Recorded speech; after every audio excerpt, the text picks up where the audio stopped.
Hello friends, welcome to my channel Naaz blog. তো আজকে আমি যাচ্ছি হচ্ছে কলকাতায় আমার শ্বশুর বাড়িতে। তো এখন রেডি হবো, আমার 1:30টায় ফ্লাইট, আমি 11টায় বাড়ি থেকে বেরিয়ে যাব। তো সব কিছু শেয়ার করছি। এখন স্নান টান করে আসলাম, ভাতটা সব কিছু খাওয়া কমপ্লিট, সব গুছানো কমপ্লিট, যতটুকু সম্ভব নিয়ে যাচ্ছি। আমার সামনে বোনের বিয়েও আছে, তাই বেশি কিছু নিলাম না। দেখতে দেখো আমি রেডি হয়ে গেছি, এখন আমার সব কমপ্লিট, রেডি হওয়া। আমার অটো এসে গেছে। তো মা বলছিল যে তাড়াতাড়ি কর, অটো এসেছে, আমাদের গিয়ে উঠতে লাগবে। তাও আমি সানগ্লাসটা পরে পুরো রেডি। তো এই দেখো আমার সাথে মা, বাবা, আমরা এই তিনজনই যাচ্ছি। এই অটোতে উঠছে মা, এখন আমিও উঠবো, বাবাও উঠবে। তো জানি মা বাবার দুজনেরই মনটা খুবই খারাপ ছিল, তো তাও যেতে তো হবে। তো এখন যাচ্ছি এয়ারপোর্টের দিকে।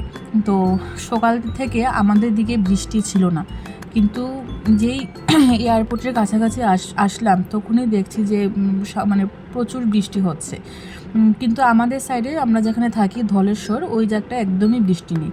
তো আমরা তো বৃষ্টি থেকে অবাক, তাও একটু মনে মনে ভাবছিলাম যে ফ্লাইটে উঠবো, মানে ওয়েদার কীরকম থাকবে এই না সে না। কারণ আমাদের আগে একটা খুবই খারাপ একটা অভিজ্ঞতা আছে। ফ্লাইট মানে আগরতলা থেকে আবার ঘুরে কলকাতায় আমাদেরকে নিয়ে গেছিলো। তো ওরাই অবশ্য ইন্ডিগো থেকে আমাদেরকে আবার হোটেল সব কিছু ঠিকঠাক করে দিয়েছিলো তাও। তো এখানে তেমনটা হলে কোনো প্রবলেম নেই, কিন্তু আমি মানে এদিন যাওয়া হবে না আর কি, এইটাই। তো এই দেখো আমরা এসে গেছি এয়ারপোর্টে, মহারাজা বীর বিক্রম এয়ারপোর্ট। তো যাচ্ছি, এয়ারপোর্টটা কিন্তু খুবই সুন্দর। তার সাথে সাথে আমার একটা টেনশনও ছিল। টেনশনটা হচ্ছে আমি তো যাব হচ্ছে একজন, তো একজনে এখন এয়ার ইন্ডিয়াতে 15 কেজি, আগে 25 কেজি করে নিয়ে যেতে পারতাম, কিন্তু এখন 15 কেজি করেছে। কিন্তু আমার এবার লাগেজ খুবই বেশি হবে, তাই ময়ূক আমার জন্য 25 কেজি টিকিট করেছে। হ্যান্ড লাগেজের 7 কেজি আর ওইখানে 25 কেজি। তো তাই ভাবছি যে দেখো, দুটো ট্রলি আর ওইটা আমি হ্যান্ডব্যাগ হিসেবে নিলাম, কিন্তু দুটো ট্রলি তো। আর বাবা কিছু বাদাম, খাসার চালটা আবার জানো কলকাতায় পাওয়া যায় না। ওদের এখানে সবাই গোবিন্দভোগ চাল টালি সব কিছু পাওয়া যায়, কিন্তু খাসার চালটা পাওয়া যায় না। আর এইদিকে দেখো কথা বলতে বলতে আমার চেকিং সব কিছু কমপ্লিট হয়ে গেছে, আমার গেট নাম্বারও পড়ে গেছে। এখন আমি এই গেট নাম্বারের সামনে এসে বসলাম। আর আগের যে কথায় ছিলাম বলছি, খাসার চালটা ওইদিকে পাওয়া যায় না। তো আমার লাগেজ তো আমার খুবই টেনশন ছিল। আর এই হ্যান্ডব্যাগটা আমার মা কিনে দিয়েছিল। এখন ব্যাগটা ছোট আছে, কিন্তু এটার নিচের দিকে চেন খুললে আবার মানে ব্যাগটা বড় হয়ে যায়। তো আমার লাগেজ তো মানে যে লাগেজটা যাবে সেটা আমার 25 কেজির ওপরে হয়ে গেছিলো। তখন আমি কিভাবে ম্যানেজ করব, তো আমি বলছি যে ঠিক আছে আমি হ্যান্ড লাগেজে ঢুকিয়ে নিই। তো আমার মানে কতগুলি শাড়ি আমি আবার হ্যান্ড লাগেজে ঢুকিয়ে নিয়েছিলাম। আর এইদিকে দেখো বোর্ডিংও শুরু হয়ে গেছে, এখন যাব। তো আমার সিট আবার 1 নম্বরে পড়েছে, মানে সিট 1, দেখো 1A।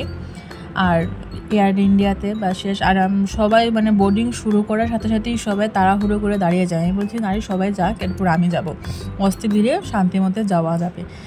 আর আমার মোটামুটি ফ্লাইটে সব সিটই বসা হয়ে গেছে, সব সিট বলতে মানে সিট 1 মানে প্রথম দিকে, মিডলের দিকে, লাস্টের দিকে, সেই সমস্ত সিটে আমার বসা হয়েছে। কারণ প্রথম মানে লাস্টের সিট মানে একদম লাস্টে যে 35 সিট, 36 মানে ওই সিটে আমি একবারেই বসেছিলাম। কারণ এর আগে সবসময় আমি মানে প্রথমে মানে ফার্স্টের দিকে, মিডলের দিকে মানে এরকম বুক করতাম। কিন্তু একবার ওই ফ্লাইট আমাদেরকে মানে ওই যে বললাম না আগে যে আবার ঘুরিয়ে নিয়ে গেছে, তো আমাদেরকে বিভিন্ন ফ্লাইটে শিফট করে দিচ্ছিলো, তখন আমাদের সিট নাম্বার চেঞ্জ হয়ে গেছিলো।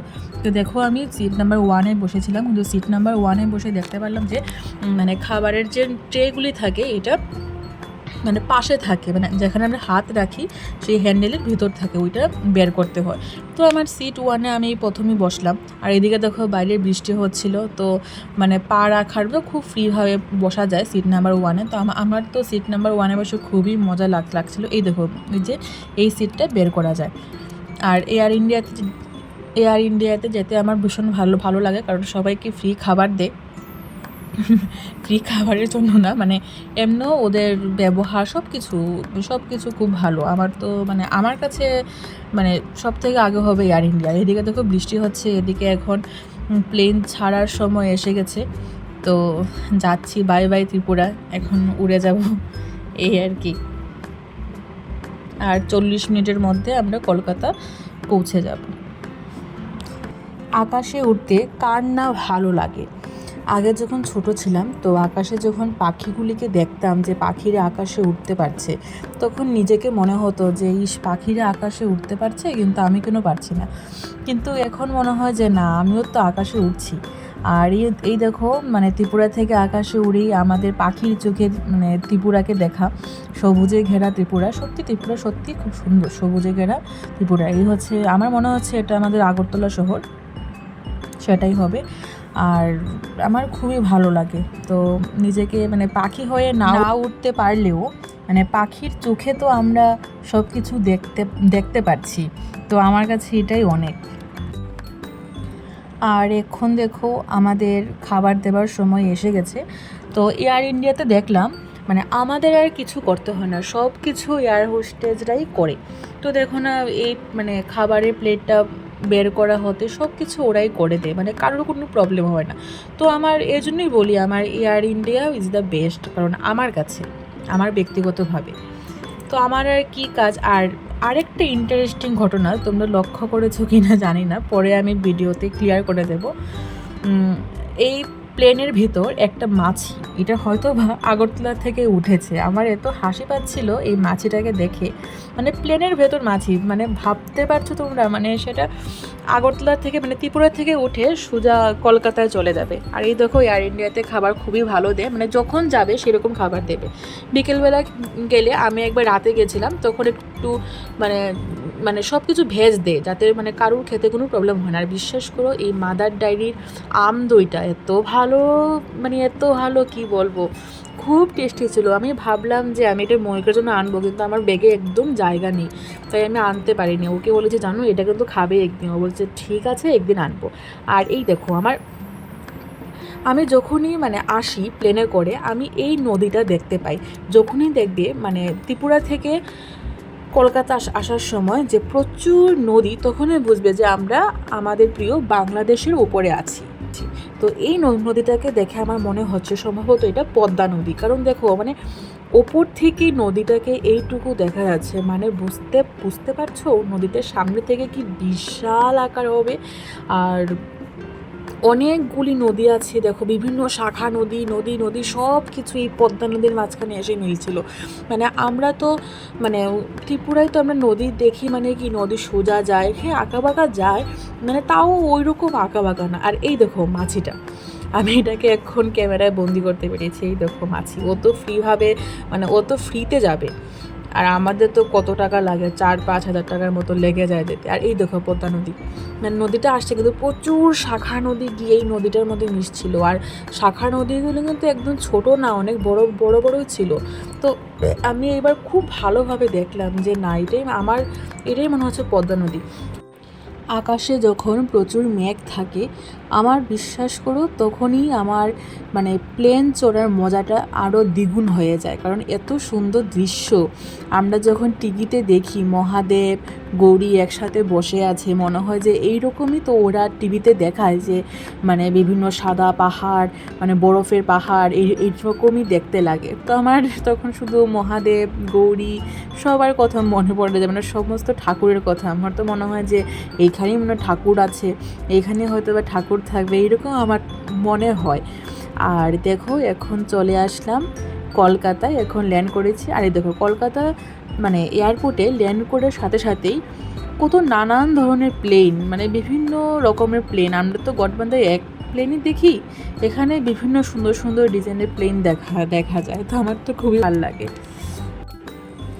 আর আমি সব সময় যা দেখি মানে প্লেনে যখন আসি, প্লেন ল্যান্ড করতে দেরি, মাই গড, মানুষের এত তাড়া, কার আগে কে বেরোতে পারে। আমি তো চুপচাপ বসেছিলাম। যাও যাদের তাড়া তোমরা সবাই আগে ভাগে যাও, তারপর আমি যাব, আমার এত তাড়া নেই। তো যাই হোক সবাই গেল, আমি মস্তি ধীরে উঠলাম। আর এসে এই দেখো আমার লাগেজের জন্য ওয়েট করছি। তো লাগেজ সব কটা পেয়ে গেছি। আর আরেকটা কথা, আমার তো লাগেজ দুটো ছিল, তো একটা প্রথমে পেয়েছি আর একটা আসছিল না। তো ভিতরে একটু টেনশনও হচ্ছিল, সবার লাগেজ এসে গেছে, আমারটা আসছিল না। মাত্র আমরা কয়েকজন ছিলাম, কিন্তু ফাইনালি আমার লাগেজটা পেলাম। তো এখন ফাইনালি এয়ারপোর্ট থেকে বেরোনোর সময় এসে গেছে। এদিকে ও ফোন করে বলছে যে তুমি কত নাম্বার গেট দিয়ে বেরোচ্ছ আমাকে বলো। তো আমি বললাম আমার গেট নাম্বার কত, সেটা ওকে বললাম। তো ও সেখানেই দাঁড়িয়েছিল। আর অনেক দিন পর আমাদের দেখাও হলো ফাইনালি। তো এই, আর আমার ভীষণ খিদে পেয়ে গেছিলো। তো যদিও প্লেনে যে খাবার দিয়েছিল আমি খেয়েছি, কিন্তু বিশেষ করে আমার দুইটাই বিশেষ ভালো লেগেছিলো। কিন্তু যে স্যান্ডউইচটা দেয় আমার একদম খেতে ভালো লাগে না, কারণ ওটা অবশ্য হেলদি খাবার। তো হেলদি খাবার কেন আমার ভালো লাগবে, ভালো না লাগারই কথা, থাক মজা করে বললাম, কিন্তু আমার তেমন একটা ভালো লাগেনি। তো এখন আমরা সমস্ত ব্যাগ নিয়ে পার্কিংয়ের দিকে যাব, আমাদের গাড়িটা ওইখানেই রাখা আছে। তো ফাইনালি গাড়িতে উঠে পড়লাম। তো আজকে ভীষণ গরম ছিল আর পেটে খিদেও ছিল। তো ও বলছিল একটা রেস্টুরেন্টের কথা, কিন্তু না, আমার আগে থেকে ইচ্ছে ছিল যে আমি আমিনিয়াতে যাব। সত্য কথা বলতে কি, আমার আমিনিয়ার খাবার ভীষণ ভালো লাগে। মানে আমিনিয়া হচ্ছে একটা রেস্টুরেন্টের নাম, জোকায়। তো আমরা যাচ্ছি, সেটা আমাদের বাড়ি যাওয়ার পথেই পড়ে, একদম রাস্তার পাশেই। তো আমরা সেটাই খাবো, একদম জোকা মেট্রো স্টেশনের পাশেই সেই রেস্টুরেন্টটা। তো সেই রেস্টুরেন্টের মানে ভিডিওটা আমি পরে দেব। আর আজকে আমি এখানেই শেষ করব আমার ব্লগটা। আর আরেকটা ইন্টারেস্টিং জিনিস দেখো, মানে বেহালাতে একটা দোকান ছিল, সেখানে লেখা ছিল লুঙ্গি ঘর। আমার এটা দেখে এত হাসি পাচ্ছিল আর খুব একটা মজাও পাচ্ছিলাম যে লুঙ্গি ঘর আবার একটা দোকানের নাম।